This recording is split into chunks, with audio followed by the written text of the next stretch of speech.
Because जिस ढंग से हमने देखा चांदी में पिछले कुछ समय में काफ़ी अच्छी वॉलिटिलिटी बढ़ रही है।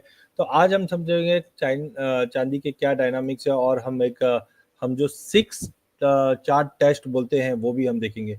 इसके लिए मैं डेली चार्ट पे चले जाता हूँ। पहले डायरेक्टली हम 6 चार्ट टेस्ट पे देखते हैं, जहाँ पे सबसे पहले आप लोगों की जो फेवरेट एक हम बोल सकते हैं कि इंडिकेटर है वो है आरएसआई। तो आरएसआई पे चले जाते हैं, और जहाँ पे आरएसआई के साथ मैंने क्या किया है, मैंने इलियट वेव्स भी लगा रखा है। तो सबसे पहले अगर हम डेली चार्ट पे आरएसआई को देखते हैं, तो यहाँ पे आरएसआई बता रहा है कि अभी भी ये जो लाइन है वो है 50, समझो 48 और 52। तो आरएसआई वैसे तो देखिए फॉल कर रहा है डेली चार्ट के ऊपर, लेकिन अभी भी एक सपोर्टिव टूल है। बिकॉज यहाँ पे भी हम देख रहे हैं मार्केट जब भी कंसोलिडेट करता है और 48 का लेवल होल्ड कर जाता है तो तेजी बन जाती है। तो ऐसा तो मैं नहीं बोलूंगा बहुत ही बड़ी मंदी है। हाँ, मैंने पहले भी कहा था मार्केट में एक टेम्पररी फॉल बैक आ सकता है, कंसोलिडेशन जैसे यहाँ पे भी आप देखिए कि आरएसआई नीचे आती है, इस लेवल को सपोर्ट करती है, फिर तेजी करती है। तो एक करेक्शन मोड में, और यहाँ पे इलियट वेव्स भी अगर मैं देखता हूँ तो इलियट वेव्स भी बताता है कि नीचे में 93 तक का लेवल सस्टेनेबल है। कल हमने एक अच्छी खासी रैली देखी और प्राइजेस में 96,500 तक का लेवल जाते हुए देखा, बट मुझे लगता है कि वापस एक मौका बनेगा कंसोलिडेशन का। हाँ, कुल मिलाकर लॉन्ग टर्म व्यू डेफिनेटली तेजी का है। बिकॉज जब वीकली पे भी अगर मैं जाता हूँ तो अब यहाँ से देखिए धीरे धीरे मैं बोलता हूँ कि इस पे मत जाइए। बिकॉज सबके देखिए कमोडिटी थोड़ी सी इक्विटी से अलग होती है, क्योंकि इलियट वेव देखोगे तो ये बोलेगा अब तेजी खत्म हो चुकी है, नीचे में 76 का लेवल दिखाएगा। वहीं मंथली में भी जाएगा तो मंथली में भी ऑलरेडी ये बता रहा है वैसा ही। लेकिन टाइमिंग जो जियोपॉलिटिकल कंसर्न्स बने हुए हैं ये अभी भी जारी है। तो पहले हम आरएसआई को देखते हैं, इलियट्स को हम बाद में भी देख सकते हैं। इसके लिए मैं इलियट को हाइड कर देता हूँ, नहीं तो आप अन्य से कंफ्यूज में हो जाओगे। तो यहाँ पे आप देखिए प्राइजेस 50 और 200 मूविंग एवरेज के ऊपर बना हुआ है। हाँ, थोड़े से कंसर्न्स इसलिए है क्योंकि प्राइजेस यहाँ से एक तरह का लोअर हाई पैटर्न बना हुआ है। यहाँ से हम देख रहे हैं कि प्राइजेस ने जो प्रीवियस हाई मारा है ये लेवल बिल्कुल ब्रीच नहीं कर पा रहा है, जिसके चलते एक थोड़ा करेक्शन मार्केट में दिखता है, और आरएसआई दिखा भी रहा है कि प्राइजेस में कहीं ना कहीं थोड़े बहुत करेक्शंस हम आते हुए देखेंगे। आरएसआई के पहले हम आ जाते हैं अल्सर पे। अल्सर इंडेक्स इकलौता ऐसा इंडेक्स है जहाँ पे मार्केट में कोई भी बड़ा फॉल आएगा तो ये बाइंग का अपॉर्चुनिटी देता है। तो हमने देखा कि अल्सर के अंदर अगर हम बात करें तो अल्सर के अंदर कहीं ना कहीं प्राइजेस के अंदर हम देख पा रहे हैं कि पहले भी हमने देखा था पिछले साल कि एक बड़ी गिरावट आई थी, और अल्सर में जब सिग्नल आया था उसी के बाद हमने एक स्ट्रॉन्ग रिवर्सल मार्केट में आते हुए देखा है। तो टाइमिंग मुझे लगता है कि टेक्निकल चार्ट्स पे अगर हम देखते हैं तो अल्सर तो अभी भी मंदी का ही दिखा रहा है सिनेरियो। तो आई थिंक थोड़ा सा समय लग सकता है अल्सर के अंदर भी। मुझे लगता है कि एक प्राइजेस के अंदर जो गिरावट का रुख है वो दर्शा रहा है कि कंटिन्यू गिरावट रह सकता है।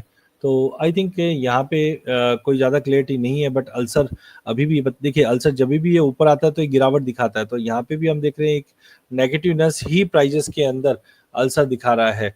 तो एक छोटा करेक्शन तो मार्केट में बनता है। अब हम आ जाते हैं वॉल्टिटी पे लेकर। तो मार्केट में वॉल्टिटी है क्या, तो हम बोलेंगे यस, मार्केट में वॉल्टिटी इस वक्त बनी हुई है। तो जब तक कोई भी एक्शन लेंगे तो कहीं ना कहीं मुझे लगता है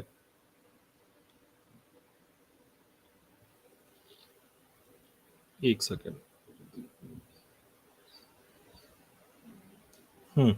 तो यहाँ पे मुझे लगता है कि वॉल्टिटी एक्सट्रीम हो रही है। आप यहाँ पे देखिए जब ये वॉल्टिटी नीचे आई तो हमने कैंडल के साइजेस बढ़ते हुए देखे, और अभी भी यहाँ से स्ट्रॉन्ग वीकनेस दिखा रहा है चॉपीनेस इंडेक्स में। तो एक हाई वॉल्टिटी हम स्लोली एंड स्टेडीली प्राइजेस में आते हुए देखेंगे तो वॉल्टिटी कंटिन्यू रहेगी। अब हम आते हैं वर्टेक्स पे। वर्टेक्स क्या होता है, वर्टेक्स ट्रेंड के लिए काम आता है। तो यहाँ पे हम देख रहे हैं वर्टेक्स के अंदर थोड़ा बहुत जंप जरूर आया था, कल की तेजी की वजह से ये दिख रहा है ऊपर। लेकिन यहाँ पे रेड वाला वर्टेक्स है ये भी अब ऊपर जाने की तैयारी कर रहा है। तो कहने का मतलब है as of now market consolidation phase में है, लेकिन अगर ये ग्रीन ऊपर चले गया तो ही तेजी है, बट इसका क्लैरिटी यहाँ पे इतना नहीं आएगा, इसलिए मार्केट में एक प्रॉफिट बुकिंग ये हफ्ते में दिखाई दे रही थी। वहीं अगर मैकडी की बात करें तो मैकडी काफ़ी आई थिंक एक सेकेंड, हाँ, मैकडी की अगर बात करें तो ये बहुत ही अभी तो नेगेटिव क्रॉस ओवर दिखा रहा है, बट थोड़ा कॉशियस रहिए। बिकॉज जब भी जीरो लाइन के ऊपर अगर पॉजिटिव देता है तो बड़ी रैली देखते हैं। यहाँ पे आप देख सकते हैं जैसे ही इन्होंने एक यहाँ पे मैं क्रॉस ओवर दिखाता हूँ, ये देखिए जैसे ही इन्होंने एक पॉजिटिव क्रॉस ओवर दिया, आप देखिए एक बहुत ही बड़ी रैली आई थी। अब यहाँ पे भी ये हो रहा है कि प्राइजेस के अंदर जीरो लाइन के ऊपर ही बना हुआ है, लेकिन अगर एक दो दिन के अंदर समझो जेलेंस्की को लेकर कंसर्न्स है, मिडिल ईस्ट को लेकर कंसर्न तो नहीं है अभी, लेकिन डोनाल्ड ट्रंप को लेकर कंसर्न्स है, अगर ऐसा कुछ कंसर्न्स आ जाता है और यहाँ से ही पॉजिटिव बनता है तो एक बड़ा ट्रिगर कर सकता है जो 1 लाख 2 का भी लेवल दिखा दे। बट कुल मिलाकर करंट लेवल से थोड़ा कॉशियस है क्योंकि मैकडी बहुत स्ट्रॉन्ग सिग्नल दे रही है बाइंग का, but timing unless and until हम प्रीवियस हाई मतलब 97 या 98,000 का लेवल ब्रीच नहीं करते हैं ना, आप चक्कर में मत पड़ना, बिकॉज कहीं ना कहीं यहाँ पे एक तरह का चैनल फॉर्मेशन हमने यहाँ पे आते हुए देखा है। अगर ये लेवल ब्रीच हुआ तो एक फॉल बैक भी आ सकता है जो नीचे में 92 तक का लेवल भी दिखा दे, तो थोड़ा सा कॉशियस है, बट मैकडी बता रहा है कि लॉन्ग टर्म व्यू पॉजिटिव हो सकता है क्योंकि जीरो लाइन के ऊपर है। लास्ट अगर हम बात करें तो यहाँ पे हम मूविंग एवरेज की बात कर रहे हैं जहाँ पे 50 और मूविंग एवरेज दोनों ही साथ साथ में चल रहे हैं और प्राइजेस उसके बिल्कुल ऊपर ट्रेड कर रहा है, तो टेक्निकली थोड़ा पुल बैक दे सकता है, बट कुल मिला के लॉन्ग टर्म व्यू अभी भी तेजी का है, तो ये हफ्ता 10 दिन कंसोलिडेशन या थोड़ा करेक्शन का रहेगा। अब हम मेन चार्ट्स पे आते हैं जहाँ पे हमने पहले भी कहा था कि प्राइजेस में देखिए यहाँ पे रेजिस्टेंस फेज है और सीधा सपोर्ट 92,500 तक का लेवल लग रहा है, तो हमने पिछले 2-3 दिनों में बड़ी गिरावट देखी थी। इनफैक्ट शुक्रवार के सेशन में हमने प्राइजेस में करीबन 93,800 तक का लो लगते हुए देखा था, फिर प्राइजेस ने यहाँ से सपोर्ट लिया और कल एक अच्छी तेजी आई जहाँ पे हम देख रहे हैं 96,500 तक का लेवल दिखाने के बाद अब प्राइजेस कंसोलिडेट कर रहा है और आज अभी देख रहे हैं प्राइस करीबन 95,870 का लेवल आ चुका है, तो करंटली मुझे लगता है एक टेम्पररी कंसोलिडेशन रहेगा जो 94,500 के नीचे भी नहीं, 94,500 के नीचे भी नहीं जाएगा, तो ऊपर में 97,000 के ऊपर भी नहीं जाएगा, एक कंसोलिडेशन चलना चाहिए। बट थोड़ी सी जो घबराहट है वो आपको मैकडी से रखना चाहिए, बिकॉज मैकडी में जीरो लाइन के ऊपर अगर ये पॉजिटिव क्रॉस ओवर आ जाता है तो आप मान के चल लेना बड़ी तेजी रहेगी, और अदरवाइज मार्केट में तो ये मेक और ब्रेक है, ये हफ्ते का जो आउटकम आएगा ना ये काफी इंपॉर्टेंट रहेगा क्योंकि यहाँ पे वॉल्टिलिटी भी मेंटेन है, आरएसआई देखिए धीरे धीरे नीचे जा रहा है, तो अगर कोई भी अगर ट्रिगर हुआ तो ही एक बड़ा मोमेंटम पॉजिटिव साइड रहेगा, अदरवाइज मुझे लगता है एक बार टेम्पररी ये हफ्ता 10 दिन मार्केट साइडवे टू नेगेटिव रह सकता है, तो ओवरऑल मुझे लगता है कि ये हफ्ता वॉचफुल रहेगा।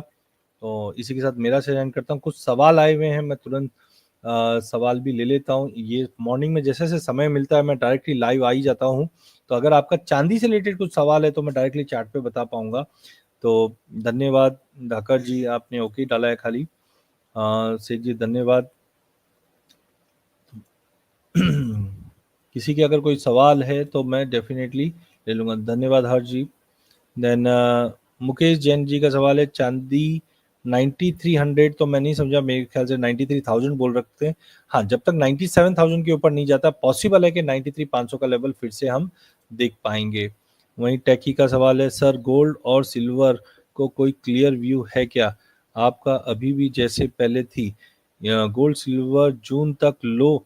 हाँ सर, मैं वही बोल रहा हूँ कि देखिए लॉन्ग टर्म डेफिनेटली अभी भी तेजी रहेगा, लेकिन अभी अनसर्टेनिटी बनी हुई है ना, जिसकी वजह से थोड़ा सा एक प्रॉफिट बुकिंग एक बार आना चाहिए मार्केट में, और उसके बाद ही हम देखेंगे कि एक रैली बनते हुए दिखाई देगी। रूपा भाई का गवार पेंडिंग है सर, गवार में बिल्कुल वॉल्यूम ही नहीं सर, चार्ट भी मैं देख रहा हूँ उसमें कुछ ऐसा आया नहीं है। कमल जी गोल्ड बाय कर सकते नहीं सर, थोड़ा सा वेट कीजिए, मुझे लगता है जियोपॉलिटिकल अगर कुछ ट्रिगर होगा तो डेफिनेटली मैं बोलूंगा बाइंग के लिए, बट ये हफ्ता मुझे लगता है थोड़ा सा खराब है। पिछले हफ्ते मैंने क्लियरली कहा था 86,600 के ऊपर 500 के ऊपर नहीं जाएगा तो एक करेक्शन लेगा, हाँ एक बार 83,500 या मतलब 83,500 के करीब मिले तो हम लेके चल सकते हैं। वैभव जी बहुत बहुत धन्यवाद।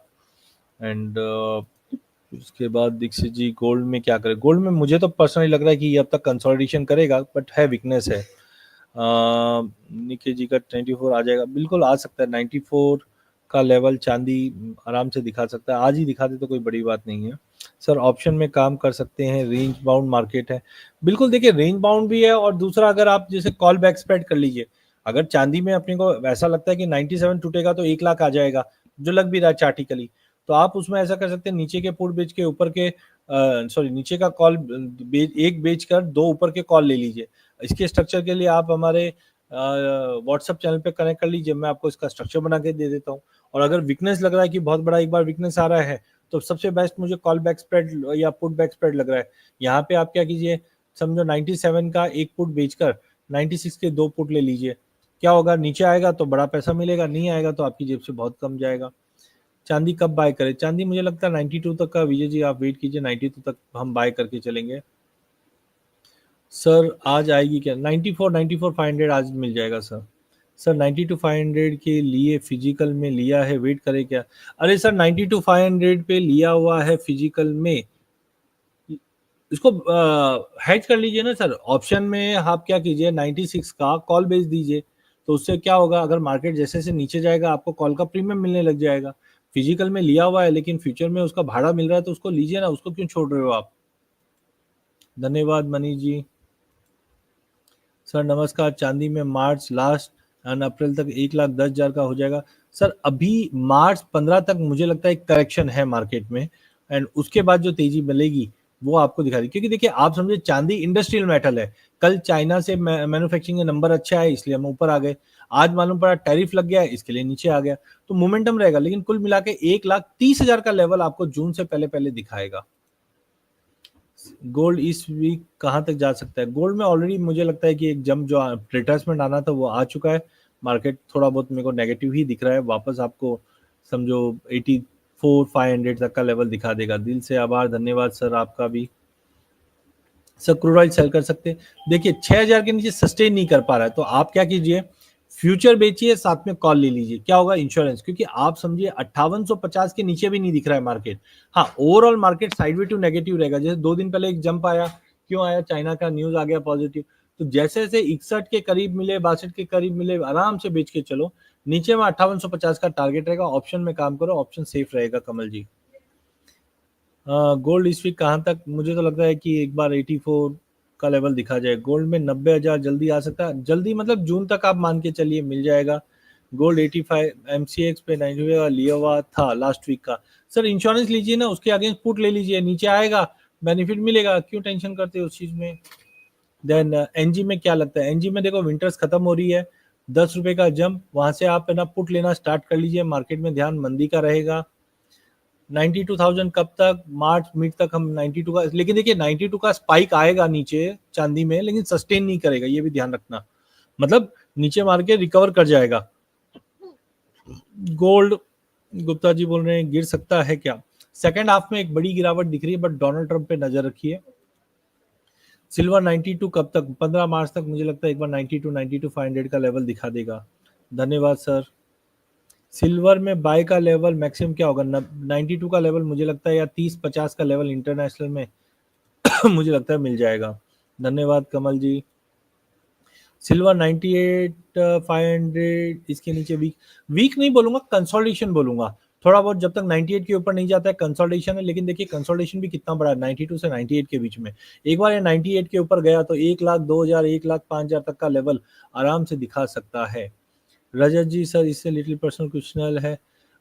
अरे सर शादी के लिए आप गोल्ड लेना चाहते हो, क्यों आप है ना ये भाव रोज रोज देखते हो? इमोशनल के ऊपर, सेंटिमेंट के लिए गोल्ड लेता है तो ये भाव मत, क्या होएगा सर, 1,000 रुपए नीचे मिलेगा, उससे कोई फर्क नहीं पड़ेगा। मेरा मानना है आप आराम से लेके चलिए, कोई तकलीफ नहीं है। ऐसा ही अगर आपका डेट आ गया है मई में, वैसे तो मई नजदीक ही है, तो मुझे नहीं लगता ज्यादा 1,500 रुपए की गिरावट, और जब भी देखो गिरावट आएगी ना तो फिजिकल में प्रीमियम बढ़ जाता है, तो कोई फर्क नहीं पड़ने वाला है। सर देखिए शादी वाला मौका छूटिए मत, बहुत जन छूट गए थे और बड़ी रैली आ गई है, कोई ज्यादा फर्क नहीं पड़ेगा, मेरे हिसाब से ले लेना चाहिए, मेरा पर्सनल व्यू है। गोल्ड 83 पे लिया हुआ, 85,800 पे लिया हुआ है लास्ट वीक का, क्या करना चाहिए? इंश्योरेंस लीजिए सर, 86 के ऊपर सस्टेनेबल नहीं लग रहा है टाइमिंग, 85,000 तक का लेवल मिल जाएगा, या तो एक बार लॉस बुक करके एग्जिट कर लीजिए, नीचे लग रहा है, मुझे लग रहा है मार्केट 84 तक का लेवल, 85 तक का लेवल तो एटलीस्ट दिख जाएगा। चलिए लास्ट सवाल है, सर गोल्ड लेना चाहिए? गोल्ड अभी नहीं लेना चाहिए, 2-3 दिन वेट कीजिए, मार्केट में थोड़ी बहुत गिरावट आते हुए दिखाई दे सकती है। चलिए इसी के साथ मेरा सेशन एंड करता हूँ, बहुत बहुत धन्यवाद। और दूसरी कौन सी कमोडिटी पे आप जुड़ना चाहते हैं बताइए, मैं कोशिश करूंगा, आज टाइम मिला तो मैं आज ही आपके लिए कमोडिटी लेके आऊंगा। इसी के साथ मेरा सेशन एंड करता हूँ, बहुत बहुत धन्यवाद।